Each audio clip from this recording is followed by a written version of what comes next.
கை கொடுத்தா கொலுசுக்கு தாங்கால் கொடுத்தா முந்தான சேலையத்தான் மாரோட கட்டிக்கிட்டா பொம்பளு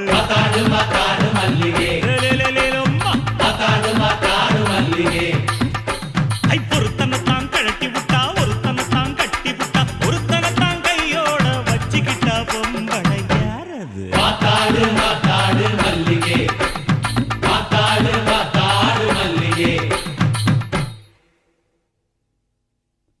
இளங்கண்ண கழட்டி புட்டு பசுமாட்ட கட்டி புட்டு கையோட வச்சிருந்த பால் சொம்புதான் அது